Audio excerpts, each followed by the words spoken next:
Stuff I wish I'd known before I started the Torino-Nice rally. This video will set out the things I've learned.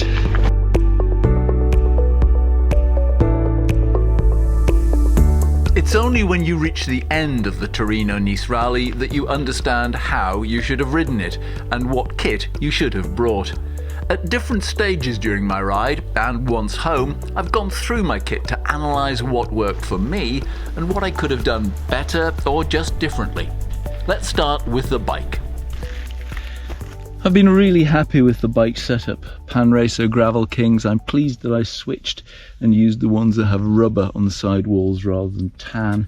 I think that makes them a bit stronger. These are 43mm. Would have been brilliant if they could have been wider, but my bike couldn't handle it because it's a Generation 1 Camino.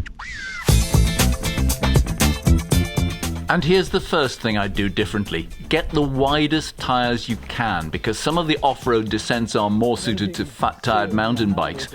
I never pushed downhill, but I was a lot slower than some who had fatter tyres. But don't go with a heavy tread, because it will drag on the tarmac, of which there is quite a lot. And still with tyres, use tubes rather than tubeless. This one had in a Tubelito, the other one had in a regular butyl, no punctures. While we're talking tubes, this was a stupid place to carry them, because the one time I did take a tube off to give to someone, I found that the valve had actually snapped because it had been filled up and wedged in there. Oh, my spare is broken. That's useless. It's torn.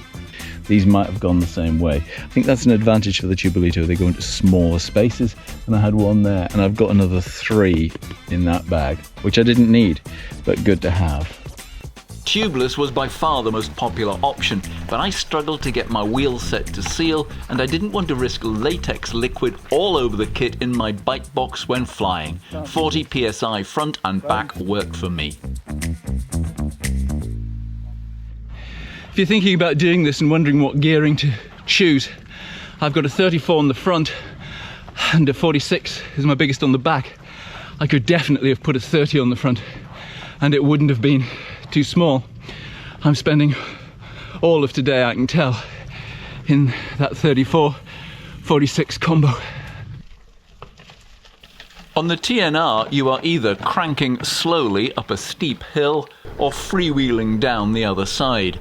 There seems a lot more up than down. So you cannot gear low enough. The only time I span out was when trying to get through this tunnel as fast as possible.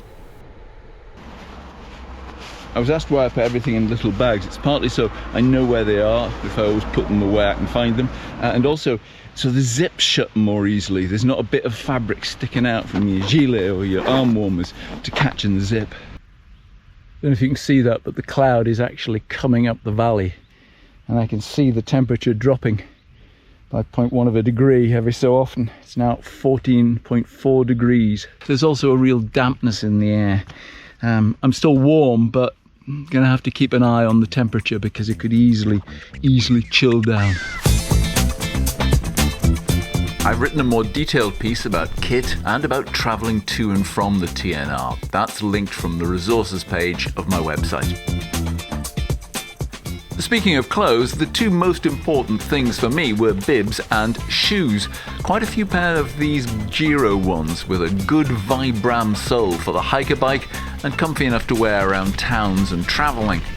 One thing that I have got wrong, I think, is I only brought 1 pair of bibs, and I washed these too late to get them dry on the heater. I thought it was staying on all night and it didn't. So these are still quite damp. And I'm not sure what to do. They're not drying on the front of the bike. They could get all gravelly. So I'm actually going to put them on over my tights in the hope that that works. Otherwise, of course, I might just end up with 2 lots of wet stuff. In Briançon, I went into a good bike shop and bought a 2nd pair of ASOS shorts. 2 pairs is a smart idea.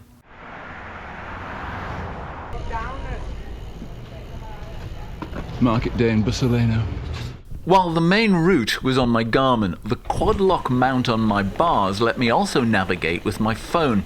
I'd use Google to find a supermarket or restaurant in a town, get what I needed, then find my way back to the route on my Garmin, and then put the phone away. It also meant I had navigation backup.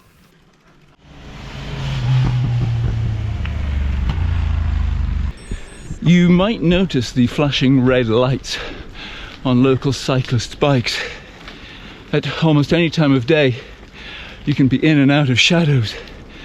Going from bright sunlight into shade, from trees or road infrastructure, can make bikes difficult for drivers to see. And lights in tunnels are a legal requirement, so I used two, one rechargeable, one battery as a spare. Mudguards, we were staggeringly lucky with the weather. Had it been at all wet, they would have been essential, because that cold alpine spray on your legs. But yeah, so lucky with the weather. You can't count on that. Which brings us to the weighty question of sleeping system. The Rab Neutrino 200 sleeping bag is ideal. I wouldn't have wanted the 400. The 200 has been perfect for these weather conditions, as long as I had a down jacket to wear inside. I actually kept this on last night because it was quite wet and I had to get out and sort the tent. But the tent has stood up to everything, actually. It's the Terra Nova. It has been an ideal mountain tent, and the size it packs down to is ideal. This year, warmer and drier than most, I would have been fine in a bivvy, but there was no way of knowing that in advance. To save weight, some people only slept in the valleys, and in my view, that is to miss one of the best aspects of the TNR. Evenings high in the mountains were sublime. Refuges, though, are definitely for eating in, not sleeping, given the prevalence of snorers, coughers and sneezers. Many riders will grab a meal and then move on. Camping at a refuge seems ideal to me because you gain fast access to the best of the high-level gravel long before the cars and motorbikes roar up from the valley. Last but not least, the Redshift Sports bars and the shock stop stem. I've used these for a while now. The version with the loop on the front having that new, what I'm calling the Haribo holder. Actually, I think they're calling it the kitchen sink bag or something. Perfect position. I can go on the tops, I can go on the hoods rather, and go on the bars, and I can use the drops, use them at all times, descending, climbing. It just gives a lot of variation for your hands. Really like these bars. And the stem, I was speaking to some guys in one of the huts. They were saying, God, don't you have any suspension? I said, I've got a little bit. And I showed them and they laughed, but actually, it makes a huge difference. I wouldn't come back. I wouldn't do this again. But there again, I'm not someone who reads a book a second time, unless it's Shakespeare.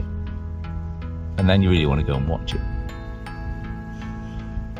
But I would do this sort of thing again, and I'm looking around, and Montañas Vacieras seems to be a popular one in Spain. I know Spain. I know that area reasonably well, so that might be something for the future. Probably better tell Liz about that before this goes out. There's always somewhere to stay. That's something else. We have a WhatsApp group, and there were a few sort of panicked messages sometimes at night going, I can't find anywhere in X. And there was a few women who had sounded like a very bad time in one of the towns, where it seemed like a few blokes were sizing them up to nick their bikes, and they had to switch off all the lights and do a stealth escape from bar or hotel or something they were in, trying to find somewhere to stay. I think they got themselves into a gîte. That wasn't pleasant. I actually thought this might be, at 63, my last big adventure. But it's nothing like the Pacific Crest Trail. It's nothing on that sort of scale. I was surprised how much road there was. I suppose there could have been less road depending on which route you take. If I'd not taken the Priet, if I'd not taken the Izoard, there'd have been less road. So I suspect that's why people come back, because they do it once, they learn how to do it. That's how it happens with so many things. You work it out, and then you think, right, I should have done that, and I should have done this, and I could have done this. Yeah. I could see the appeal of that. I'm rambling now. I'm going to finish my beer. If this has been helpful, check out the other videos on my channel, subscribe please, and I'll see you again next time. Bye.